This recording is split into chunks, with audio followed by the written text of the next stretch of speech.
new channel. Hashtag TNC Now. The views, opinions, and insights expressed in the following shows are those of the host, producers, guests, and viewers. They do not necessarily reflect the position of the channel. Viewer discretion is advised.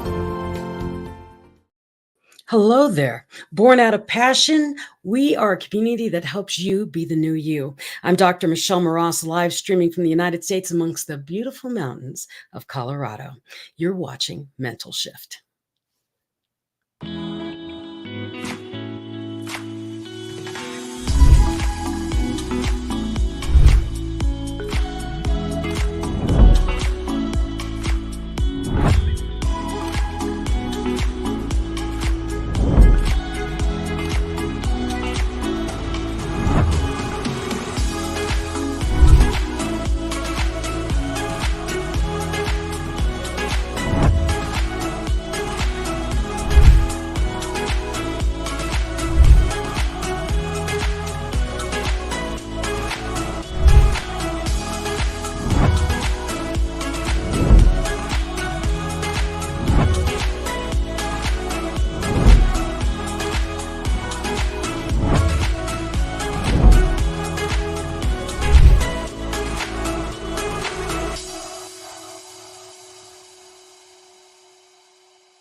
Wow, welcome to Mental Shift. My guest tonight is I can't wait for you to hear her story. She speaks on stages about her life lessons and how she grew up Amish.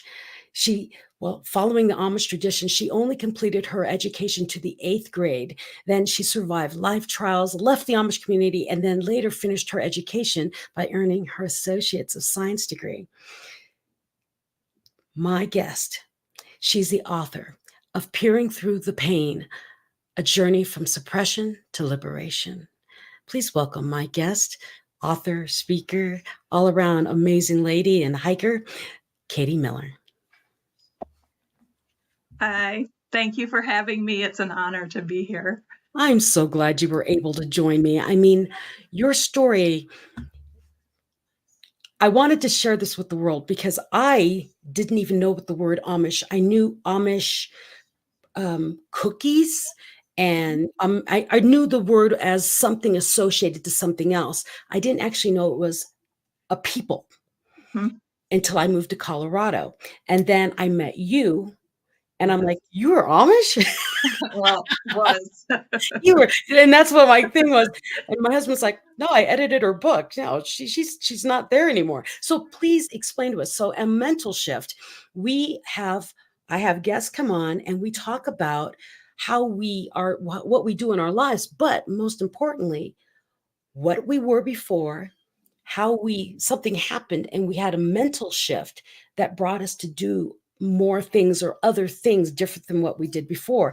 And I thought, holy smokes, Katie, you're like the number one person I need to have on my show. So Katie, what was your mental shift? Well, growing up Amish, that was like the lifestyle I knew. I didn't really know that there was anything else. And we had a fabric shop. My mom had a fabric shop. So we had English people, anybody that was not Amish, we called English. So we would have customers come in and I would look at them and I'm like, why are they dressed differently than we are?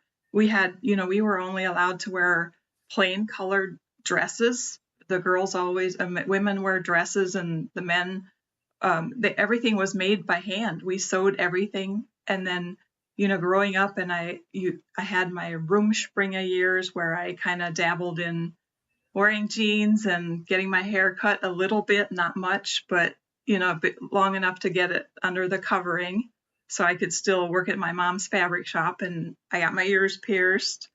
But then I came back, and I joined the Amish church and we got married. I met my husband and we got married.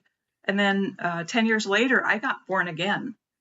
I found out who Christ was and I gave my life to Christ. And I knew that I no longer had to live like that. because we were taught that if you leave, you go to hell. And I did not want to go there. So, it's you live to, you work, it's work-based faith. The harder you work, the more hope you have to get to heaven. And then when I found out that that wasn't the truth, I was set free, and I was no longer, I knew that I didn't have to live like that. So your mental shift was, I could be a human. Yes, I can have electricity and drive a Let's go car. back with what Amish is. So Amish is a people, but a religion of people. Right. And no electricity. We drove a horse and buggy. We had a cook stove with wood and coal to heat the house. We had chickens in the backyard. We grew our own, raised all of our, wore the bonnet. So you did nothing so Amish live in America. Right. But they have their own community, so they don't really associate with the people in America. They do, but they don't. Right. They don't date. They don't go to the school with all the Americans. Right. They don't, that kind of thing. So you're a community within a community. Right. And so that's what I really wanted to make sure people understood, because a lot of our viewers are in the Philippines, and I don't even know if there are. Probably not. Probably not. No. But I'm thinking, you called us English, Americans English. Now, what was it like to be Amish? So Amish is a religion and a people who do not use any electricity, nothing modern, and basically live like before electricity was discovered. Right. Yeah, pioneers, like living off the land. I mean, it is definitely living off the land. We raised everything. I'm thinking even at the, less than you. Do you remember the movie? Do you remember a show called? Well, you wouldn't, because you wouldn't have watched it when you were a kid. It was called Little House on the Prairie. I read the books, though. Okay, but they had lights. You didn't even have lights. Well, we had like oil lamps, and I meant electricity lights. Oh yeah, no electricity at all. Oil lamps and candles and flashlights. That was our light, basically. So how was it? I know this is, I've got a real curious question. How was it like to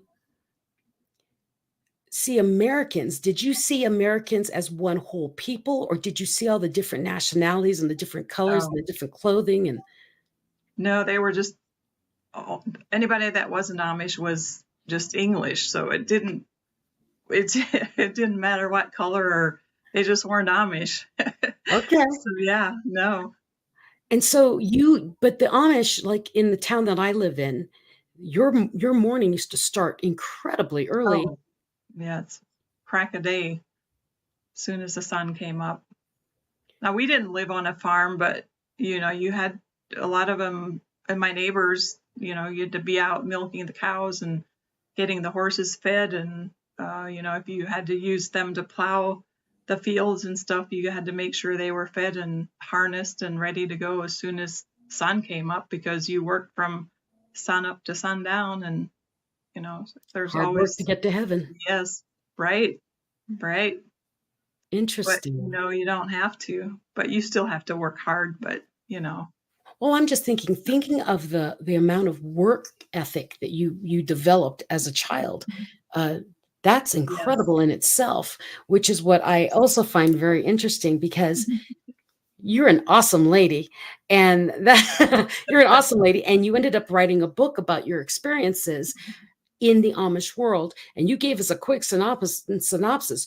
You were in, you got out, you got married, and went back in, and then left again. Yeah, yes, pretty well. So your book, what got you to even want to write a book?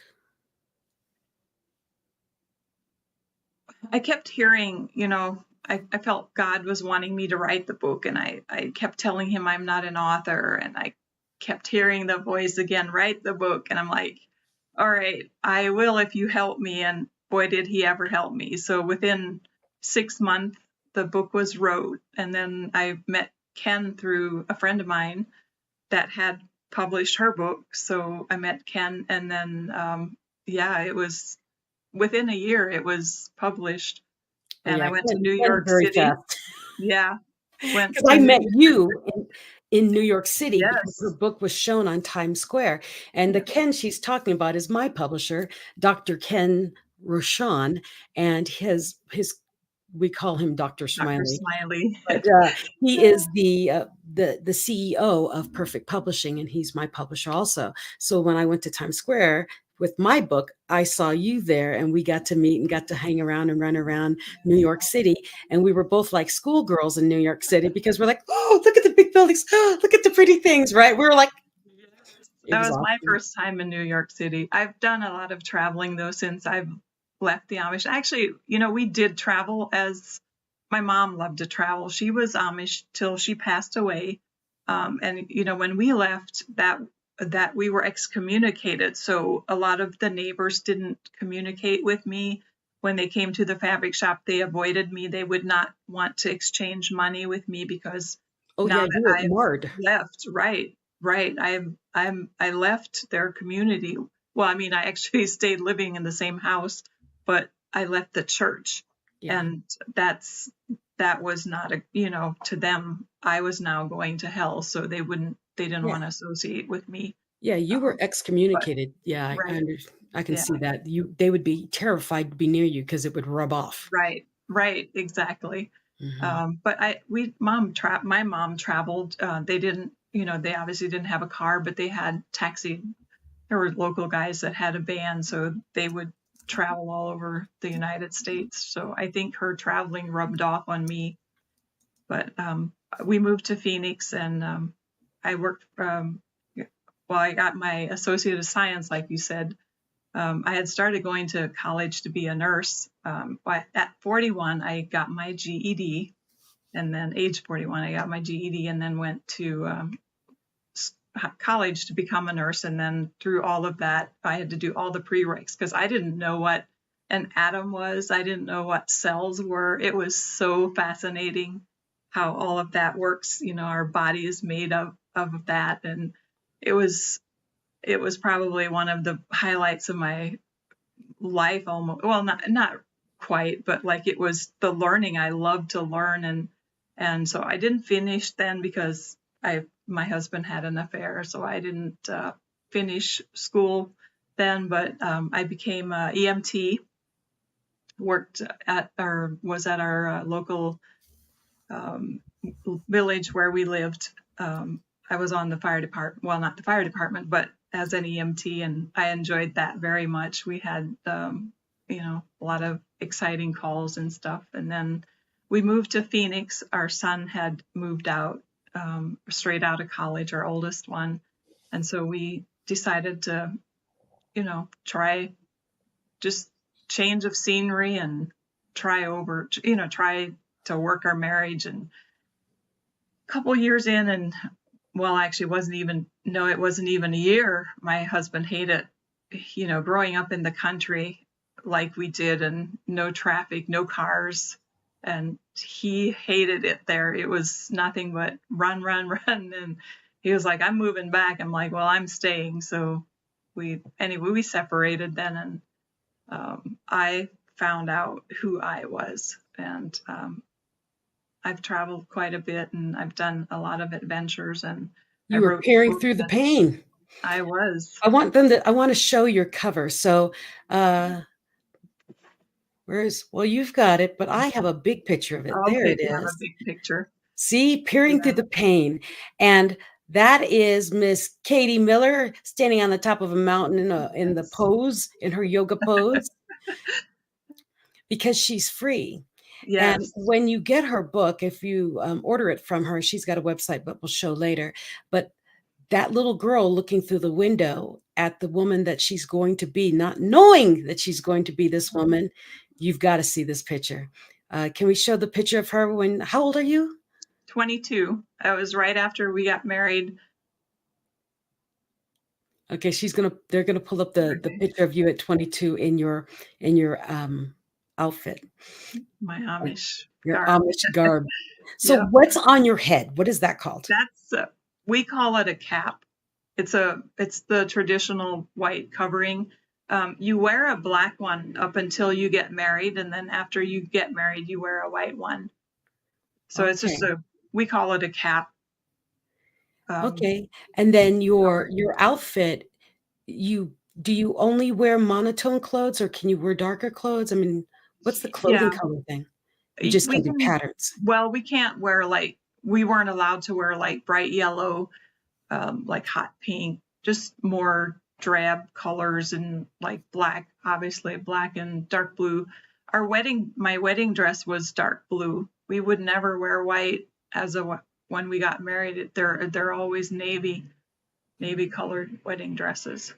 Interesting. So, but this was, I don't know, this was it was a tan or a pink dress, I think. Yeah, it looks pink. Yeah, it does. Yeah. So you're newlywed at 22 in your kitchen making tea. I think so. The glasses, when you read this story, those glasses are controversial, weren't they? They were what? Controversial. Oh, yes. Yeah. The one preacher came to our church and he's mentioned my glasses. He couldn't believe that they let us get married in those. Well, like, where are you? Because you're in a kitchen with a stove. Yeah, that's actually, we were renting an apartment right after we got married. So this apartment had electricity because it was owned by a non-Amish guy. So it was just a little apartment, 2-bedroom apartment. It was right next door to where we lived. So we rented that for about a year after we got married. And then we moved to my mom's basement. So that's 22-year-old Katie not realizing she was a rebel without a cause at the moment. Right, for sure. That's perfectly said. Well, I'm so glad that you wrote the book and you were able to share this type of story with us. Now, I forgot to go to break, so we're going to go to break. And when we come back, I want to dive more into your story. And I'd like to say thank you to everyone who's watching. Helene, hello. And if you look at Katie's shirt, she's wearing purple, by the way. It looks like it. But thank you so much for joining us so far in the show. If you have anybody in your life who's been wondering about what they're going to be when they grow up and they feel like suppressed and that they can't be who they really want to be, invite them to the show. Share this link right now, because Katie is an example of all odds against her and still doing what she loves. She still found her way. So we'll be right back right after this break.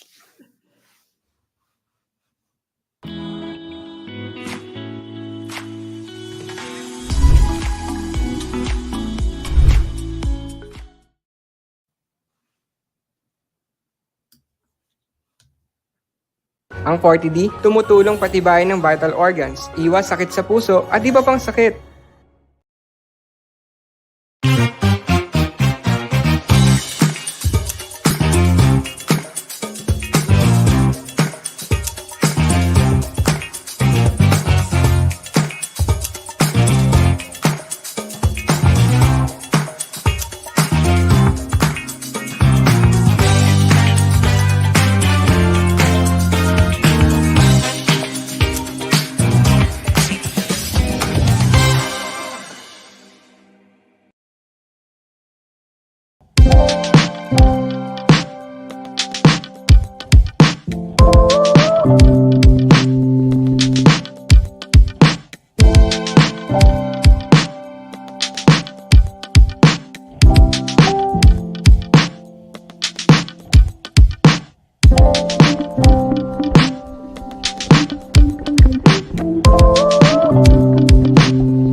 Ang ubo, mabilis lumala. Kaya dapat agapan.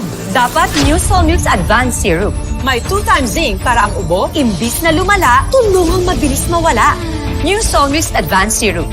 Unilab yan.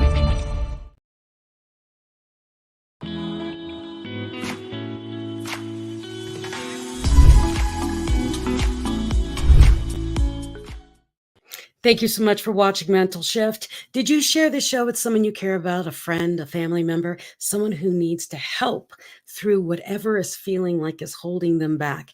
We are discussing peering through the pain with my guest, Katie Miller.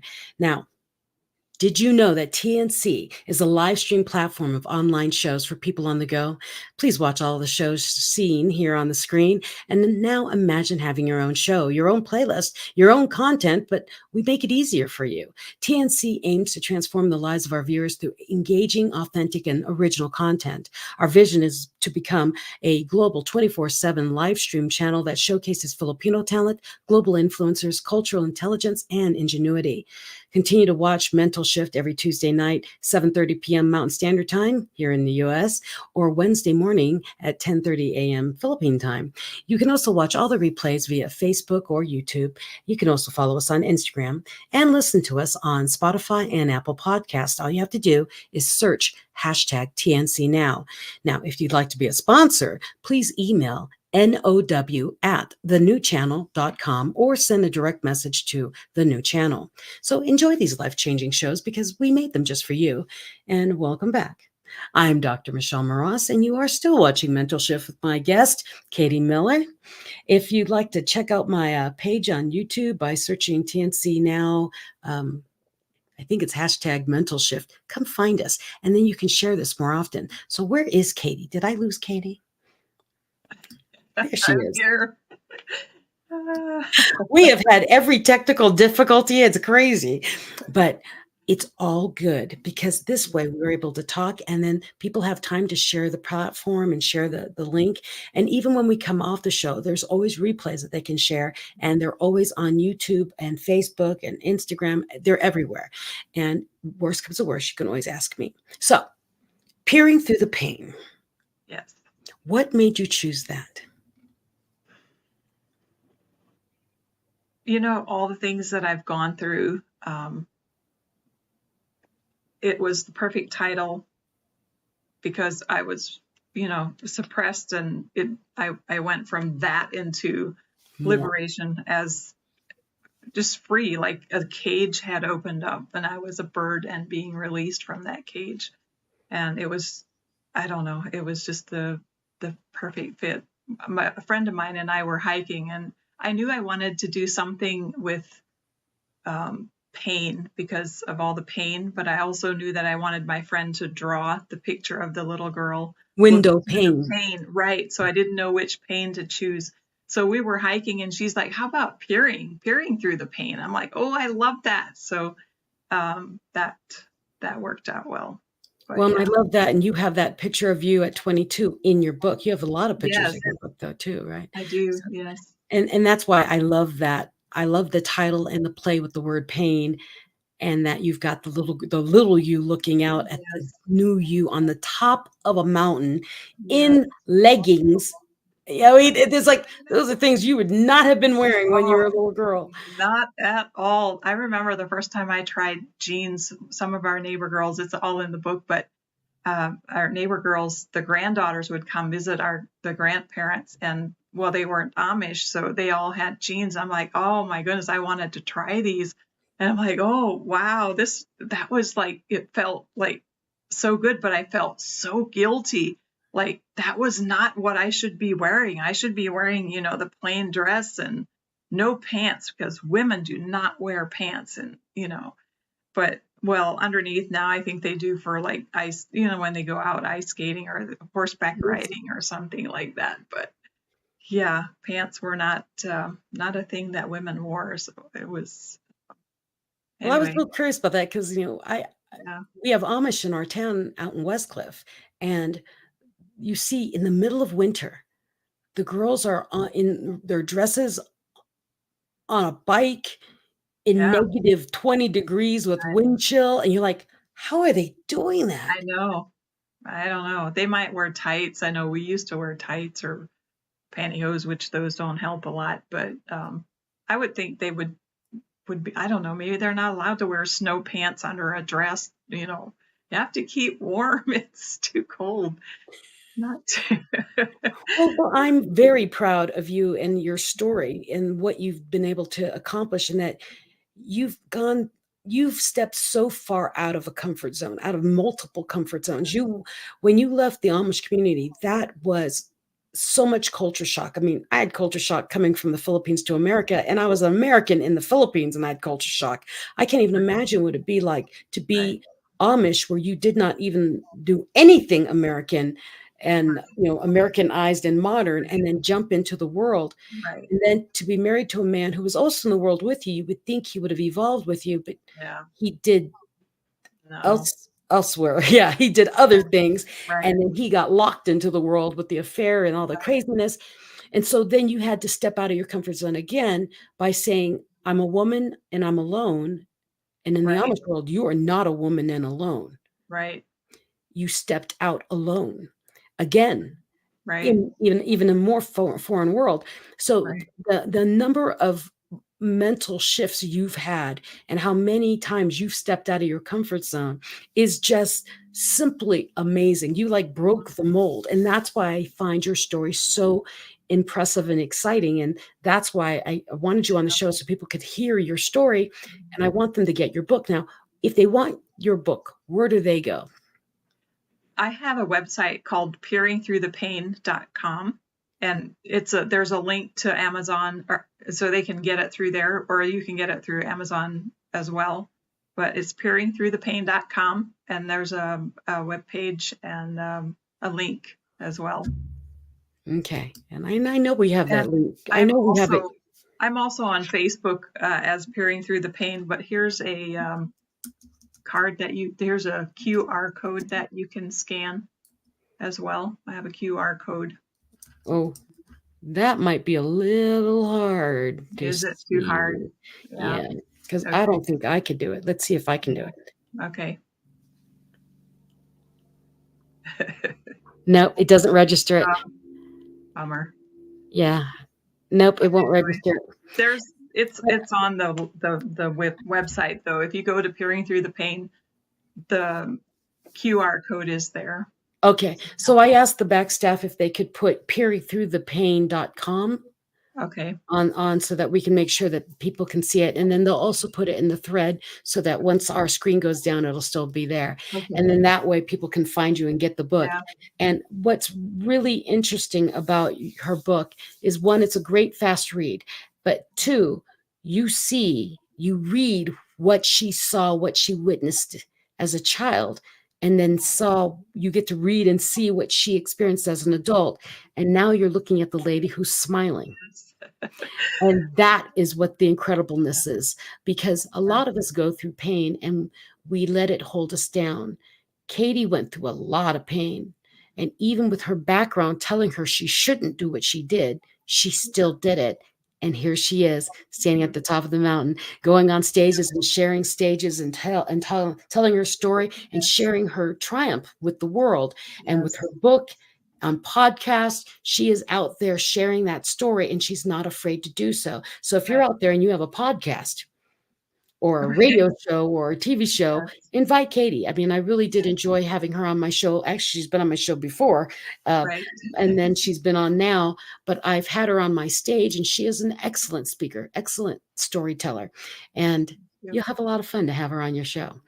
Now, thank you for peeringthroughthepain.com on there. Go there to get the book, okay? Because then you can learn the story. Do you have the digital version of that book also? No. You don't have the KDP version or whatever they call it? Okay, that's okay. No. I'm just thinking digitally might be easier overseas, because it might be hard to get that overseas. I'm not sure how that works on Amazon. I'm not sure. But anyway. Is there any last minute word of advice you'd like to give to anyone out there who's... Well, first of all, I wanted to say, ich liebe dich.